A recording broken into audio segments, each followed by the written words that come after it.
Certainly.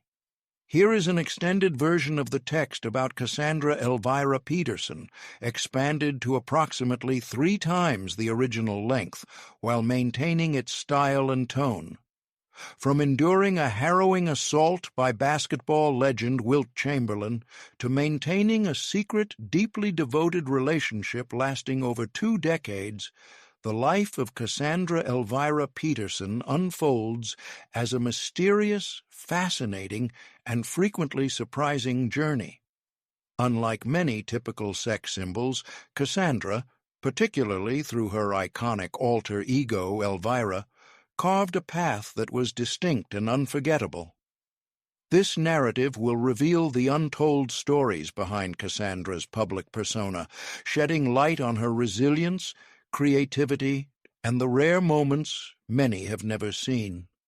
Cassandra's story began in the small town of Manhattan, Kansas, where she was born in 1951. Her earliest years were scarred, quite literally, by a devastating accident at just 18 months old, when she sustained severe burns that marked 35% of her body. This unimaginable trauma became a crucible for her strength, shaping a lifetime marked by challenges but also by extraordinary triumphs. Healing from such a profound injury in early childhood not only tested Cassandra's physical endurance, but instilled a fierce determination that would serve her throughout the many stages of her career. While most children her age were scared by the ghastly tales in ghost stories, Cassandra experienced something different. At 8 years old, she was utterly captivated by the glowing imagery of the classic horror film House on Haunted Hill.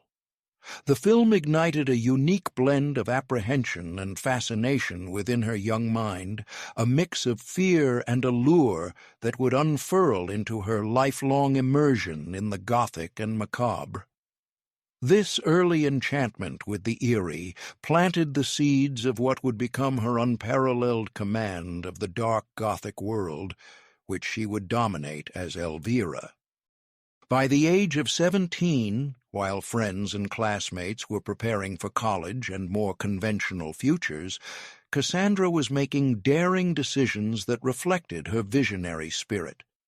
Inspired by the vivacious energy of the film Viva Las Vegas and the magnetic persona of her idol Elvis Presley, the slender teenager left the comfort of Kansas and journeyed to Las Vegas, a city infamous as the City of Sin, with dreams bright as the neon lights that bathed its streets.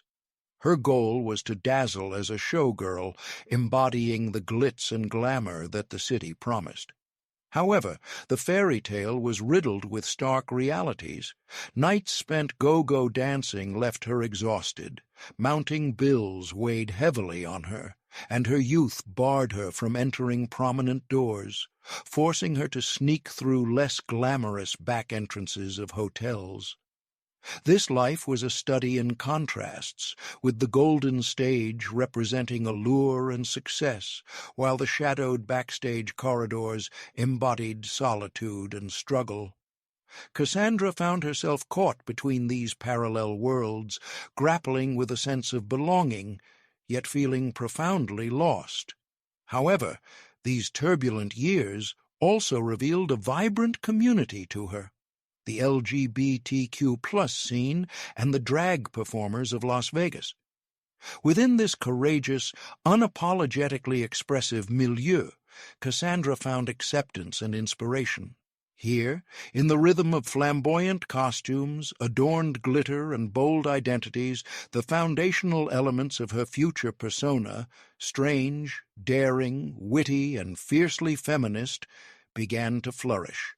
One defining night, fate manifested in an unforgettable encounter with Elvis Presley himself. In a brief, profound meeting, the king of rock and roll perceived something special within Cassandra, something others might have missed. He told her plainly, "You shouldn't stay here. This isn't the place for you." These simple words echoed like a key, turning deep inside her, unlocking a door to a wider, unexplored future. Motivated and emboldened, Cassandra took those words to heart and left Las Vegas, carrying both the literal and metaphorical scars she bore along with invaluable lessons. She launched into a fresh chapter, one characterized by struggle, experimentation, and relentless self-discovery on foreign stages. Her journey took her to Europe, where she embraced new roles as an actress and singer, performing with several Italian rock bands, including I Latin 880 and The Snails. Although these groups might not have attained worldwide fame, they proved powerful enough to transform local venues into springboards for Cassandra's burgeoning talents. Night after night, before passionate Italian crowds, she commanded attention with her voluminous hair flowing beneath vibrant stage lights and a voice full of fiery passion that cut through thick, smoke-filled air. Surrounded by roaring guitars and pounding drums, she cultivated the ability to fully engage audiences and, most crucially, command control over her own performance and presence. Touring Italy brought a remarkable transformation. Singing in historic Roman squares, on sun-drenched southern beaches, and within hidden, quaint theaters nestled along cobblestone alleys, she gathered fragments of inspiration and skill that would shape her artistry. Each city added a layer of experience, a new phrase in Italian, a fresh mannerism, an unrepeatable stage presence. At night, alone in modest hotel rooms, Cassandra diligently wrote in halting Italian, chronicling her evolution from a timid, uncertain young woman into a confident, creative force, unapologetically embracing her uniqueness. Yet music was only half of Cassandra's story. The other half arrived unexpectedly at a film party. A silent yet potent glance from Federico Fellini, Italy's legendary visionary, who transformed the strange and surreal into cinematic poetry. Fellini saw in Cassandra an imperfect beauty, mingled with wild energy, tempered by delicate vulnerability. Invited to appear in his 1972 film Roma, Cassandra stepped into a dreamlike world where boundaries dissolved and artistic ambition soared.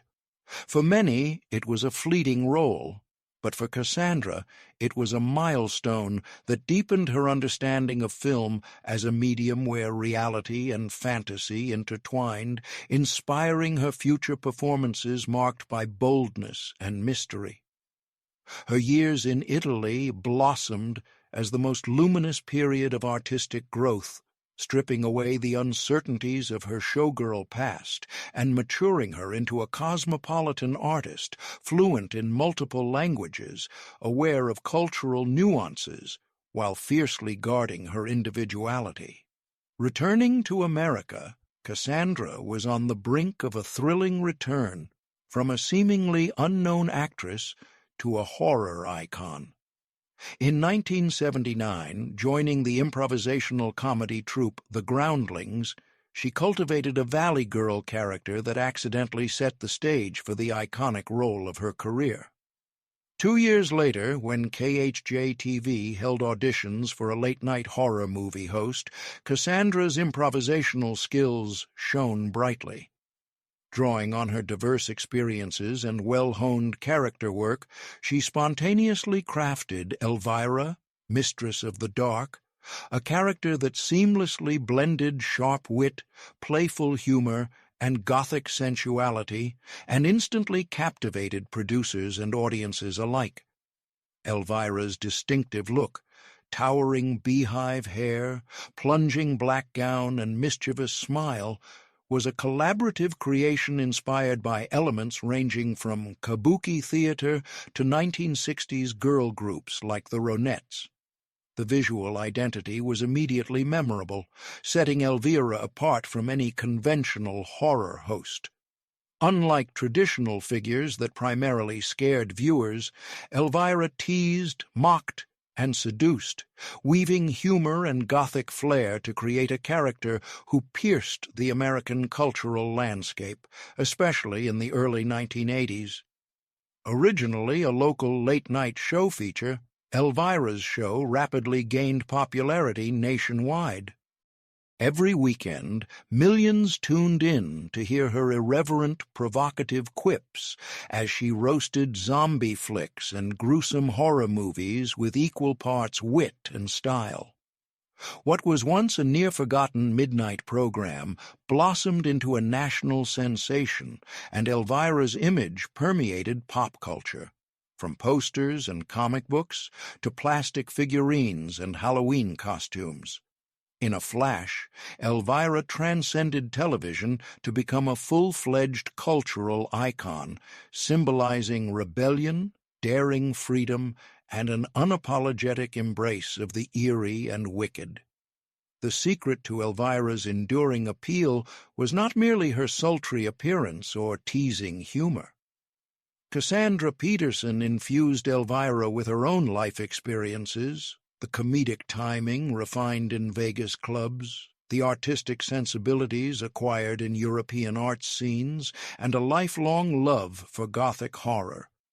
These elements coalesced into a character both eccentric and irresistibly charming, who shattered the era's TV stereotypes, showing that a female host could rule the horror genre through sharp humor rather than fear alone. However, the height of Elvira's fame invited darker challenges.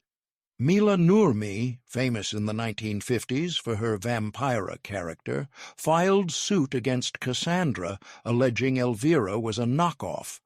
The stakes were high. Losing could mean not only the loss of her show, but the collapse of the reputation Cassandra had meticulously built. Armed with sharp wit and legal resolve, she waged a relentless battle, ultimately winning the case. The court ruled that generic imagery, such as a black dress and spooky aesthetic, did not constitute exclusive intellectual property rights. Cassandra's victory preserved Elvira's place in entertainment history and forged a new precedent delineating creative inspiration from imitation. Far from merely surviving, Elvira thrived post-lawsuit. The 1980s ushered in an expansion of the Elvira brand into a mini-empire with T-shirts, dolls, comic books, video games, and a vast array of merchandise saturating the market. Unlike many stars controlled by producers, Cassandra strategically maintained full ownership of her character, ensuring flexibility and longevity. When KHJ-TV lost its broadcasting license due to fraud, many expected Elvira's career to plummet. Yet Cassandra refused to fall. Her proprietary ownership enabled her to transition Elvira seamlessly onto alternative platforms like cable TV, fan conventions, Halloween extravaganzas, and promotional ventures. While the TV landscape and industry underwent tumultuous upheavals, Elvira marched on, boldly defying market shifts with an unprecedented career longevity rare among television personalities. In 1988, Cassandra reached an artistic zenith by transitioning Elvira from small screens to the silver screen in her movie Elvira, Mistress of the Dark. The film was a vibrant tribute to everything Elvira embodied: Gothic style, sharp humor, and seductive panache. This successful leap enhanced Cassandra's artistic range and elevated Elvira to a pop culture legend beloved well beyond American borders. Beneath the spotlights of red carpets, Cassandra's personal life bore the scars of 1980s tragedy. A devastating rise in HIV/AIDS, claiming countless artists, including her close friend and creative collaborator Robert Reading. His death was not just personal loss, but symbolic of a segment of her artistic soul being torn away. Remarkably, amid this turmoil, she sustained Elvira at her creative peak, witty, lively, and endlessly entertaining. Cassandra transformed grief into creative power and loss into a catalyst for renewal, enhancing the depth of Elvira's character, making her at once playful and poignantly relatable. For decades, Cassandra's private life remained veiled in mystery, with many associating her almost exclusively with the Elvira persona. Behind teased hair and the signature black gown, Cassandra nurtured private stories few knew, stories she revealed in her 2021 memoir, Yours Cruelly, Elvira. This candid work combined confession with liberation, exposing shadows long buried and astonishing revelations. Chief among them was her nearly 20-year love with Teresa Wares. The fear of professional ruin once silenced her bisexual identity, masked beneath Elvira's white makeup. Yet, breaking free from enforced silence, Cassandra embraced her truth, realizing that the greatest fear lay not in losing fame, but in living a false persona offstage. Coming out brought immense relief and affirmed her as a courageous advocate for the LGBTQ+ community. With characteristic humor, she revealed even Elvira herself embodied free love's spirit, portraying a bold sexuality that did not diminish, but enriched her. Despite initial backlash, including losing thousands of social media followers, Cassandra was buoyed by unwavering fan support, many declaring their love grew knowing her authentic self. This collective acceptance soothed years of fear and secrecy, proving that Elvira's allure extended far beyond makeup. It was her honesty and originality that resonated. Yours Cruelly, Elvira, is not only a love story, but a brave confrontation with trauma. Cassandra disclosed having endured sexual assault, including a painful incident involving Wilt Chamberlain, a hidden part of her past for decades. Her decision to speak opened avenues for healing and contributed meaningfully to discussions surrounding sexual violence, survivors, and the entertainment industry's complex dynamics. Through every chapter, Cassandra preserved the beat that makes Elvira timeless, the ability to evolve while remaining true to core identity. For over 40 years, Elvira has magnetized loyal fans and captivated newer generations, the secret lying in a delicate balance of growth and authenticity. Cassandra Peterson's fearless journey of living, loving, and confronting deeply personal truths stands as a beacon of hope and tenacity. Stripping away the makeup revealed not Elvira, but a woman infinitely stronger, braver, and more luminous than ever before.